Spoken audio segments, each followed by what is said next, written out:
हरे कृष्णा। आप सभी को सड़तीला एकादशी की बहुत बहुत शुभकामनाएं। एक समय की बात है, श्री कृष्ण के श्रीमुख से एकादशी का महात्म्य सुनकर उन्हें श्रद्धापूर्वक प्रणाम करते हुए अर्जुन ने कहा, हे केशव, आपके मुख से एकादशी की कथा सुनकर मुझे असीम आनंद की प्राप्ति हुई है। अब आप मुझ पर कृपा करें और माघ महीने के कृष्ण पक्ष की एकादशी के बारे में बताएं। इस एकादशी का क्या नाम है, इसका पूजन कैसे किया जाता है, व्रत कैसे किया जाता है और इस व्रत को करने से किस फल की प्राप्ति होती है। साथ ही मुझे सड़तीला एकादशी की कथा भी सुनाएं। भगवान कृष्ण ने कहा, हे अर्जुन, तुमने बहुत ही अच्छा प्रश्न पूछा है। माघ महीने के कृष्ण पक्ष की एकादशी को सड़तीला एकादशी कहा जाता है। एक समय दालव्य ऋषि ने पुलस्त्य मुनि से पूछा, हे ऋषिवर, मनुष्य मृत्यु लोक में ब्रह्म हत्या आदि पाप कर्म करते हैं, दूसरे के धन की चोरी करते हैं, दूसरों की उन्नति देखकर ईर्ष्या करते हैं।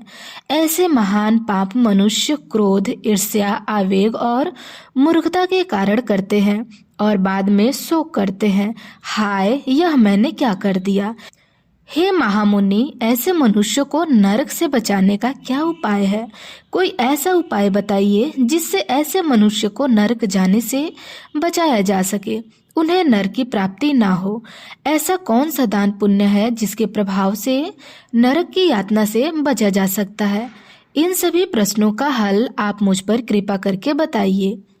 तब दालव्य ऋषि की बातों को सुनकर पुलस्त्य ऋषि ने कहा, हे मुनिवर, आपने मुझसे बहुत अच्छा प्रश्न पूछा है।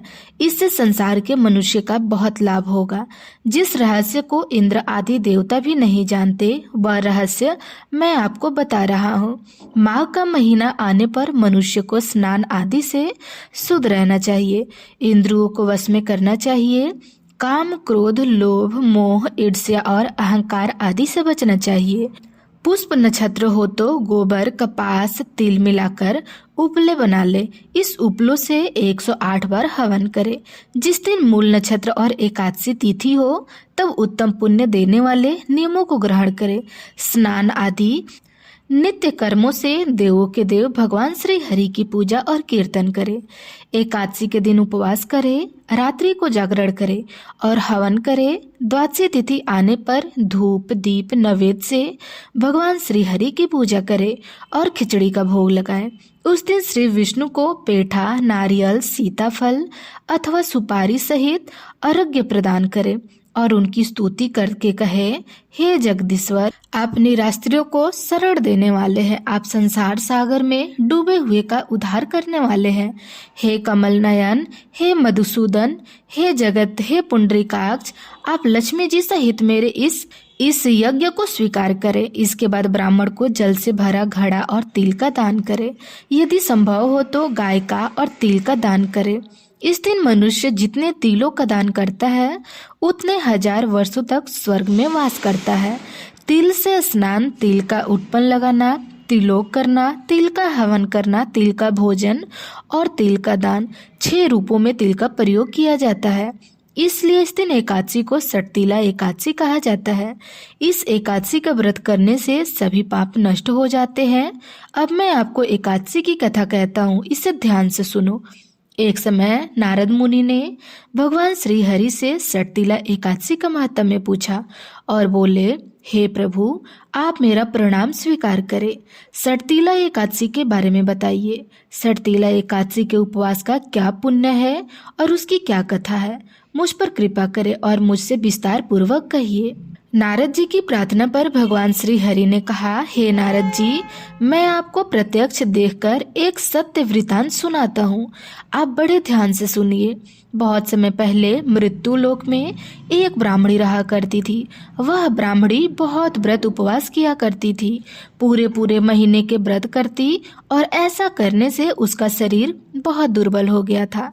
कार्तिक महीना आने पर कार्तिक का स्नान करती, माघ का महीना आने पर माघ का स्नान करती, वैशाख का महीना आने पर वैशाख का स्नान करती।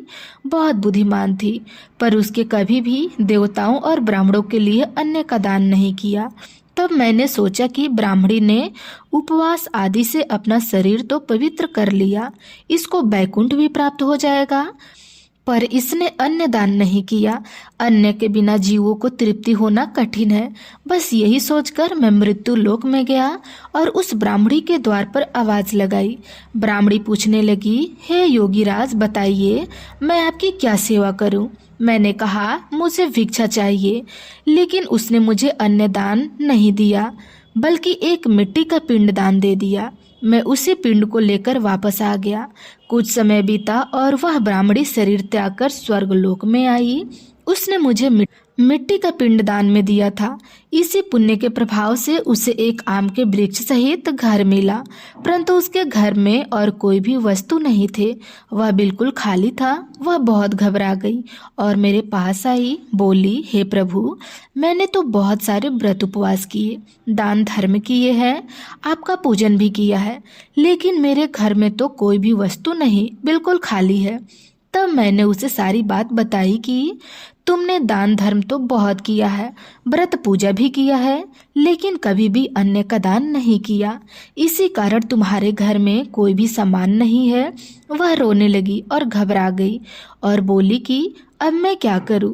तब मैंने कहा, तुम अपने घर जाओ और जब देव स्त्रियां तुम्हें देखने आए तब उनसे तुम सठतीला एकादशी व्रत का महात्म्य और विधान पूछना और फिर विधि पूर्वक उस व्रत को करना। जब तक वे उसका पूरा विधान न बता दे तब तक द्वार नहीं खोलना। ऐसे वचन सुनकर वह अपने घर गई और देव स्त्रियां जब उसे देखने आई और द्वार खोलने को कहने लगी, तब ब्राह्मणी बोली कि यदि आप मुझसे मिलना चाहती है, मुझे देखना चाहती हैं, तो पहले मुझे सठतीला एकादशी की व्रत कथा और उसका पूरा महात्म्य बताइए। तब उनमें से एक देव स्त्री ने सठतीला एकादशी व्रत का पूरा महात्म्य, पूरी कथा उससे बता दी। तब उसने द्वार खोल दिया। स्त्रियों ने देखा कि ब्राह्मणी सभी स्त्रियों से बहुत भिन्न है। सभी देवी स्त्रियां तो ब्राह्मणी से मिलकर चली गईं और ब्राह्मणी माघ महीने की सठतीला एकादशी की प्रतीक्षा करने लगी। सठतीला एकादशी आने पर उसने एकादशी का उपवास किया, भगवान विष्णु का पूजन किया। उस व्रत के पुण्य के प्रभाव से उसका घर धन धान्य से भर गया। भगवान कृष्ण कहते हैं, हे अर्जुन, मनुष्य को अज्ञान त्याग कर सठतीला एकादशी का उपवास करना चाहिए। इस एकादशी का व्रत करने से जन्म जन्मांतर की निरोगता प्राप्त होती है। इस एकादशी का व्रत करने से सभी पाप नष्ट हो जाते हैं, सभी मनोकामनाओं की पूर्ति होती है। तो प्रेम से बोलिए, भगवान विष्णु की जय, माता लक्ष्मी की जय।